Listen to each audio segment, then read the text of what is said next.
Welcome to all of you. This is Sugan Chaudhary and today we will do our next poem, A Tiger in the Zoo, written by George Leslie Norris. आज हम ये वाली poem करेंगे, A Tiger in the Zoo. It's a very very beautiful poem and इसके name से ही resemble होता है, A Tiger in the Zoo. Here is a comparison between a wild tiger and a tiger in a zoo. यहाँ पे poet ने बहुत ज्यादा अच्छी तरह से comparison किया है. आप इस चीज को इस तरह से भी ले सकते हैं, जैसे अगर हमें किसी भी जगह हमें बांध दिया जाता है या फिर एक तरह से हम टोटली फ्री होते हैं. सेम इसी तरह से यहाँ पे टाइगर का कंपैरिजन है कि अगर कोई भी टाइगर फॉरेस्ट में होता है, वो जंगल में होता है या फिर वो किसी फ्री प्लेस पे होता है, वाइल्ड लाइफ प्लेसेस पे होता है, और उसके अलावा एक टाइगर होता है जो कि जू में होता है. जू में वहां पे उसके पास एक लिमिटेड सा स्पेस होता है घूमने के लिए, फिरने के लिए, एंड वो एक शो पीस की तरह होता है. जैसे कि हम अक्सर देखते हैं वहां पे जो टाइगर वो अपने फ्री जोन में नहीं रह पाता, वो सिर्फ एंटरटेनमेंट के लिए यूज किया जाता है. इसी तरह से जो एक टाइगर फॉरेस्ट के अंदर होता है वो वहां पे लोगों को डराता है, उनको जैसे कि ऐसे क्राउल करता है, स्नाल करता है. तो इसी तरह से यहाँ पे पोएट ने बहुत अच्छी तरह से कंपैरिजन किया है. तो यहाँ पे स्टैंजा बाय स्टैंजा हम करेंगे. इसमें पोएट क्या बोलना चाह रहे हैं, उनके लिटरेरी डिवाइसेस क्या हैं, और हम let's do now line to line explanation of this poem. This poem contrasts a tiger in the zoo with the tiger in its natural habitat. The poem moves from the zoo to the jungle and back again to the zoo. Read the poem silently once and say which stanzas speak about the tiger in the zoo and which one speak about the tiger in the jungle. ठीक है, ये उसी चीज के बारे में हमें बताता है. अब यहाँ पे है, he stalks in his vivid strips the few steps of his cage on pads of velvet quiet in his quiet rage. यहाँ पे ही यानी कि किसकी बात हो रही है?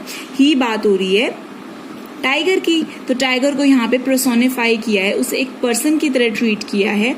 तो यहाँ पे कौन सा लिटरेरी डिवाइस है? पर्सोनिफिकेशन. कि वो फॉलो करता है, वो घूमता फिरता है इन हिज वाइविड स्ट्रिप्स. वाइविड मतलब ब्राइट कलर्स में, जैसे कि जो टाइगर होता है उसके डबल कलर होता है, उसके पास स्ट्रिप्स होती हैं, तो वो अपने ब्राइट कलर के स्ट्रिप्स में इधर उधर घूमता रहता है. The few steps of his cage. और वो कहाँ पे घूमता रहता है? वो घूमता रहता है केज के अंदर, पिंजरे के अंदर, छोटे छोटे स्टेप्स. ये पिंजरा बहुत ज्यादा छोटा होता है, तो वहां पे फिर वो छोटे छोटे स्टेप्स ही मूव कर पाता है, थोड़ा इधर से उधर घूम लिया, बस इसी तरह से. On pads of velvet quite. On pads मतलब जो उसके पैर होते हैं, जो उसके पैर के जैसे हमारा फीट होता है, नीचे से हमारा जो तलवा होता है, उसी तरह से टाइगर के नीचे पैड्स यानी कि पाउज को बोलते हैं. जो उसके पाउज होते हैं वो इतने ज्यादा सॉफ्ट होते हैं जैसे कि वो एक वेलवेट की तरह है. क्वाइट की वो उसी की तरह शांति से घूमता रहता है. इन हिज क्वाइट रेज मतलब गुस्सा, कि वो अंदर ही अंदर गुस्से में इधर उधर घूमता रहता है. यहाँ पे पोएट क्या बोलना चाह रहे हैं? यहाँ पे पोएट ये बोलना चाह रहे हैं कि वो इधर उधर तो घूमता रहता है, लेकिन जो टाइगर है वो बहुत ज्यादा गुस्से में है, क्योंकि उसे लोगों ने अपने एंटरटेनमेंट के लिए अंदर बांध दिया है. ठीक है, कि बस वो कहीं जा नहीं सकता, इसलिए वो गुस्सा करके उसे पता है कि यहाँ पे वो है, तो उसके लिए कोई भी फन की बात नहीं है. वो सिर्फ बहुत ज्यादा सैड है और बहुत ज्यादा गुस्से में है. अब हम देखते हैं इसके अंदर कौन कौन से लिटरेरी डिवाइसेस हैं. फर्स्ट ऑफ ऑल यहाँ पे पर्सोनिफिकेशन है. नेक्स्ट यहाँ पे क्या है? Assonance. In his vivid stripes. अब देखो, रिपीटेशन ऑफ आई, वोवल्स की बार बार रिपीटेशन है. इन में, हिज में, विविड एंड स्ट्रिप्स. तो ये क्या है? एजोनेंस है, आई की रिपीटेशन. उसके बाद है हमारे पास यहाँ पे मेटाफोर है, पोज यानी कि पैड्स. जो उसके पैड्स हैं उनका कंपैरिजन किस चीज के साथ किया है? वेलवेट के साथ किया है. तो वेलवेट के साथ किया, तो ये क्या है? मेटाफोर है. ओके, एंड यहाँ पे है एंजेम्बमेंट. एंजेम्बमेंट क्या होती है? जब किसी भी चीज की ending without any punctuation mark के साथ होती है. यहाँ पे कोई फुल स्टॉप नहीं है, कॉन्टिन्यूसली पोएट एक ही सेंटेंस के अंदर, जिस बस बीच में कोमा ही है, एक पूरी की पूरी लाइन को बोले जा रहा है, तो ये क्या है? एंजेम्बमेंट है. ओके, एंड नेक्स्ट है ऑक्सीमोरन. ऑक्सीमोरन के अंदर हमने क्या किया था? जब दो अलग अलग चीजों को एक साथ रखा जाए, राइट, उसको हम क्या बोलेंगे? ऑक्सीमोरन. तो यहाँ पे क्वाइट रेज का मतलब क्या होता है? एंगर यानी कि गुस्से से भरा हुआ, एंड क्वाइट मतलब बहुत ज्यादा शांत. तो इन दोनों को एक साथ रखा है, that is oxymoron. Okay. I hope आपको इतना समझ आया होगा। उसके बाद हम करते हैं second stanza. He should be lurking in the shadow, sliding through long grass near the water hole where plump deer pass. अब यहाँ पे पॉइंट बोल रहा है कि he should be lurking in shadow, कि यहाँ पे अब किस चीज की बात कर रहे हैं कि अगर वो फ्री होता, अगर वो फॉरेस्ट में होता, एक वाइल्ड लाइफ हैबिटेट में होता, नेचुरल इन्वायरमेंट में होता, तो वहां क्या होता कि वो लर्किंग का मतलब होता है to be hidden as to wait for your prey. जैसे अगर हम छुप के किसी चीज का शिकार करते हैं, ठीक है, तो यहाँ पे टाइगर उसी की बात कर रहे हैं, यहाँ पे जो पॉइंट है वो उसी की बात कर रहे हैं कि जो अगर वो नेचुरल हैबिटेट में होते तो वो छुप के डियर का शिकार करते, किसी भी अपने प्रे का शिकार करते, मतलब शिकार करते वो अपने खाने का, अपने फूड का। तो ही should be lurking in shadow, वो एक शेडो में, एक छाया में छुपा हुआ होता ताकि वो अपने शिकार को पकड़ सके।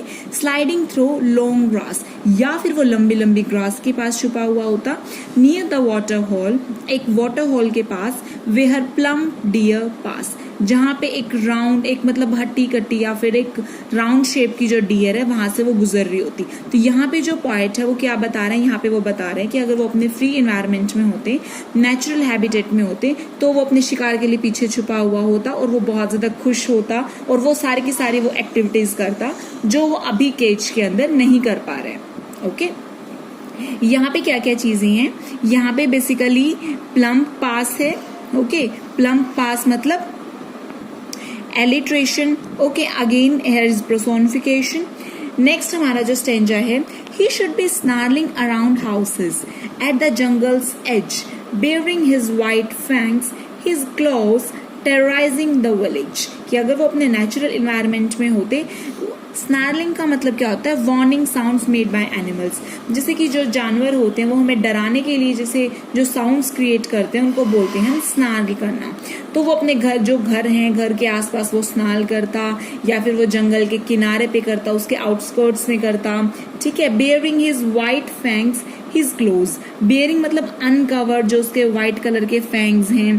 फैंग्स यानी कि उसके sharp tooth of animals. Fangs किसको बोलते हैं, एनिमल्स के शार्प जो टीथ होते हैं, कि वो अपने ऐसे अपने दांत निकाल के या फिर अपने जो पैरों के साथ ऐसे झपट्टा मारने की कोशिश करते हैं। इस तरह से वो अपने विलेज के जो लोग हैं उनको वो डराता, टेरराइज करना, उनको अपने उनको डराता। तो यहाँ पे फिर वो जो पॉइंट है वो कंपैरिजन कर रहे हैं कि वो अपने नेचुरल एनवायरनमेंट में होते तो वहां पे वो क्या क्या करता टाइगर, कि वो लोगों को डराता। लेकिन अभी केज के अंदर क्या है, वो बिल्कुल भी ये सारी की सारी चीजें नहीं कर सकता। ओके, अब यहाँ पे क्या क्या चीजें हैं, स्नार्लिंग है, दैट इज ओनोमेटोपोइया, यानी जो भी किसी भी चीज की साउंड होती है, sound of any particular animal की जो साउंड है उनको हम क्या बोलते हैं, ओनोमेटोपोइया। उसके अलावा यहाँ पे एजोनेंस है, जैसे कि बेयरिंग हिज वाइट। अब बेयरिंग हिज वाइट, हिज आई की साउंड रिपीट हो रही है, वोवल साउंड है, सो यहाँ पे क्या है, एजोनेंस है। ओके, अब नेक्स्ट स्टेंजा करते हैं। But he is locked in a concrete cell, his strength behind bars, stalking the length of his cage, ignoring visitors. But actual में तो कहाँ पे है, एक्चुअल में तो टाइगर केज के पीछे है, एक पिंजरे के पीछे है, लेकिन वो लॉक्ड है इन अ कॉन्क्रीट सेल। कॉन्क्रीट होता है यानी कि जो चीज सॉलिड होती है, या फिर जैसे building made of brick, cement, sand, water, मतलब एक सॉलिड वॉल के पीछे वो अभी लॉक्ड है। और जो उसकी स्ट्रेंथ है, जो उसकी पावर है, वो सब भी किस चीज के पीछे है, बार्स के, वो सारी की सारी चीजें भी उसकी दीवार के पीछे हैं। Stalking the length of his cage, ignoring visitors. And अब वो क्या कर रहा है, अब उसका कोई भी इंटरेस्ट नहीं है, क्योंकि वो गुस्से में है, वो बहुत ज्यादा उदास है, क्योंकि वो अपने नेचुरल एनवायरनमेंट में नहीं है। तो वो जो भी विजिटर्स आ रहे हैं, जो फिर लोग उसे देखने के लिए आ रहे हैं, बच्चे आ रहे हैं, उन सबको वो क्या कर रहा है, इग्नोर कर रहा है, क्योंकि उसका इन सब चीजों में कोई भी इंटरेस्ट नहीं है, जहां पे वो अपनी नेचुरल पावर को शो ही नहीं कर सकता। ओके, नेक्स्ट है हमारा, he hears the last voice at night, the patrolling cars, and stares with his brilliant eyes at the brilliant stars. कि अभी लास्ट नाइट क्या हुआ, उसने आवाज सुनी रात को पेट्रोलिंग कार्स की। जैसे रात को ड्यूटी होती है, रात को जो लोग हैं वो चेकिंग के लिए जैसे जो आते हैं, तो उन कार्स की उसने आवाज सुनी। लेकिन उसके बाद उसने क्या किया, उसके बाद वो फिर से स्टेयर करने लग गया अपनी ब्रिलियंट आईज के साथ एट द ब्रिलियंट स्टार्स की तरफ। कि मतलब यहाँ पे फिर से वो केज के अंदर है, केज के अंदर क्या हो रहा है, वो सिर्फ यही नॉर्मल रूटीन की उसकी चीजें बन गई हैं जिसमें उनका बिल्कुल भी इंटरेस्ट नहीं है। यहाँ पे कौन कौन से लिटरेरी डिवाइसेस हैं? Alliteration, he, hears, assonance, with his brilliant, I की साउंड रिपीट हो रही है तो यहाँ पे क्या आ गया? एजोनेंस आ रहा है। ओके, सो आई होप आपको ये पूरी की पूरी पोएम अच्छे से समझ आई होगी। सो स्टूडेंट्स, आई होप आपको ये पूरी की पूरी पोएम अच्छे से समझ में आई होगी। आपको इसके क्वेश्चन आंसर्स अच्छे से लर्न करने हैं, आपको ये दोबारा अच्छे से रिवाइज करनी है एंड ट्राई आउट करके देखने हैं क्वेश्चन आंसर्स को। Still if you have any doubt, any query, you can directly comment in the comment section. Thank you very much. Have a lovely